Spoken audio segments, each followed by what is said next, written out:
When it comes to symbolism and subject matter in horror, the recurring and most prevalent trend tends to be along the lines of grief or dealing with death in some way or another, which makes perfect sense given it's a genre about our relationship with fear, morbidity, and the general malaise about a world that can jump between isolating and overwhelming. As I always say, horror isn't exclusively about being scared, but rather it's just as much about the opposite, that is, facing those fears to better cope and comprehend them. Except it's difficult in 2019 to make this point any more original since everyone and their mother is tackling the same issues these days, essentially downplaying traditional horror as a metaphor for the human condition since it's something we can all relate to. And that kind of brings us to the issue with the topic of this video in question, because the 90s cult classic psychological horror Jacob's Ladder is praised for its perplexing abstract imagery and complex narrative structure, yet since its storytelling has become so relatively standardized and familiar in modern cinema, it becomes so unambiguous in its metaphoric and divine concepts that it indirectly reduces, or at least softens, some of the film's cryptic impact. Although to say it has any less emotional effect is still extremely disingenuous to the purpose behind Jacob's Ladder, as it serves as probably one of the purest, most explicit examples of storytelling where the journey truly and unquestionably matters more than the destination. It's a heartbreaking, surreal, existential, subtly grotesque spiral into insanity that aims to make sense of said insanity, rather than just tripping balls for the sake of it, even if it comes with storytelling's most fiercely hated cliches. So let's talk about it.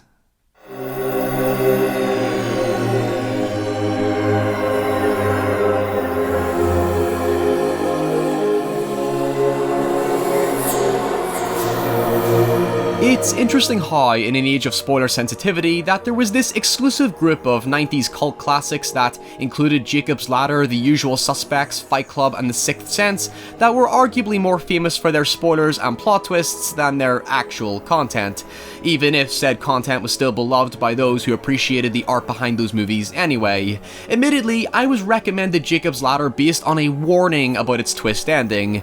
Yeah, wrap your head around that paradox. But regardless, that didn't actually spoil my enjoyment of the film, unlike The Sixth Sense, The Usual Suspects, and Fight Club that depended greatly on the surprise to make you reevaluate your entire experience watching the movie, and I'll explain why in just a moment. For background, Jacob's Ladder follows a combat medic appropriately called Jacob instead of Bob or something, who returns home to a boring civilian life after being critically wounded in the Vietnam War, only to experience post-traumatic stress disorder in the form of monstrous hallucinations that become increasingly confrontational as they seep from his subconscious into his reality. Now, as expected, to progress any further with this retrospective, I just have to bluntly spoil the film's ending for contextual purposes, so consider this your final warning to those curious enough to check it out, and to those who just don't care, you're probably going to hate it, but to be fair, with just a little bit of research you'll realize that the title itself is actually a spoiler. Brace yourself. Everything that happens in Jacob's Ladder is more or less all just a dream.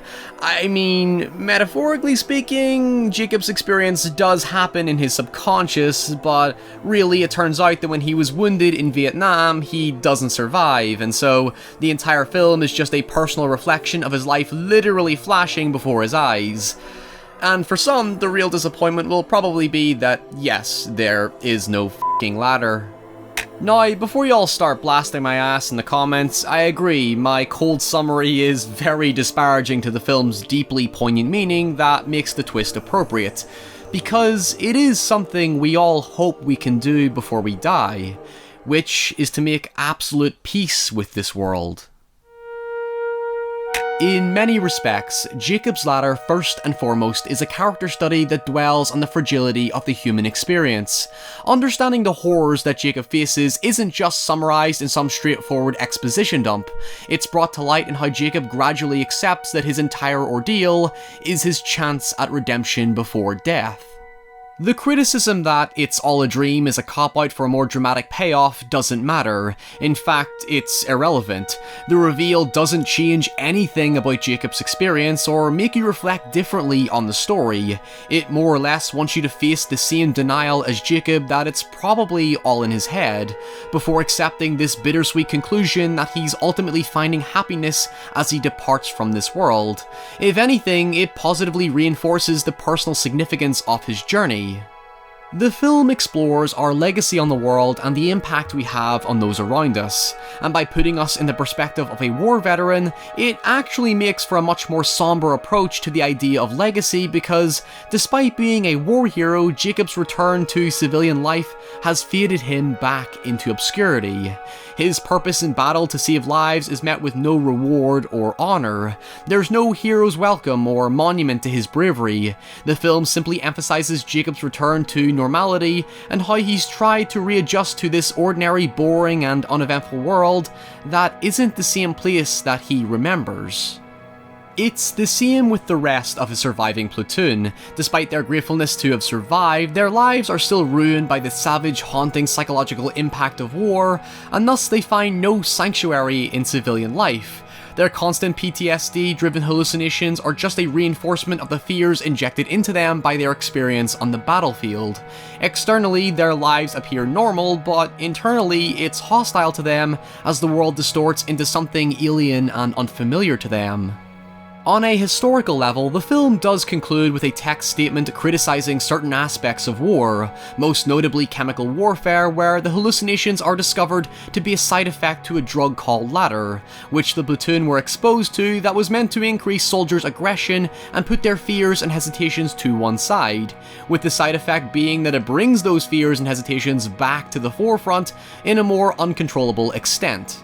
Sure, it's arguably used as a MacGuffin to vaguely rationalize Jacob's spiritual encounters as some sort of government chemical experiment conspiracy, while at the same time reinforcing the sense of denial Jacob finds himself in, as his delusions could just be a result of the chemical side effects than anything that's actually supernatural. Although I assume there's also the intention of the filmmakers to scrutinize how society treats its veterans without overshadowing Jacob's personal demons, where he's grief-stricken over the death of his son and separation from his entire family that he clearly wants to make amends with. He is a deeply damaged man, someone who can't make sense of the world because he's seen the true horrors of humanity and ends up completely consumed by his own natural human flaws. You're completely on his side the entire time. Tim Robbins projects a modest, nuanced sensitivity to Jacob, where you're left completely heartbroken at how disorientated such an innocent man's life has become, despite serving his country. But what exactly has this got to do with the abstract, monstrous hallucinations I keep mentioning? As far as horror is concerned, Jacob's Ladder is heavily restrained in how it delivers on scares. Everything feels jarring and seemingly random to sustain the psychological unrest that war has had on Jacob. I understand the film became significant to inspiring Silent Hill in the realm of semi-Lovecraftian descent into madness, but Jacob's Ladder isn't as concerned with making sense of each monstrous encounter. It really is just a broad metaphor for his demons when you consider that the title Jacob's Ladder was actually about a literal ladder in the dream by the patriarch Jacob in the book of Genesis. The ladder was a threshold between earth and heaven. After being stabbed in war, the events that take place are pretty much a purgatory where Jacob comes to realize that he's in a persistent battle between demons and angels that pull him in two directions. On the one hand, he's trying to overcome his demons that try to pull him towards what I assume would be like a hell, and on the other, we have medics trying to resuscitate him, hence how he seems to drift in and out of consciousness, to the impressed reaction of the medics who say he put up a good fight in the end as he dies peacefully.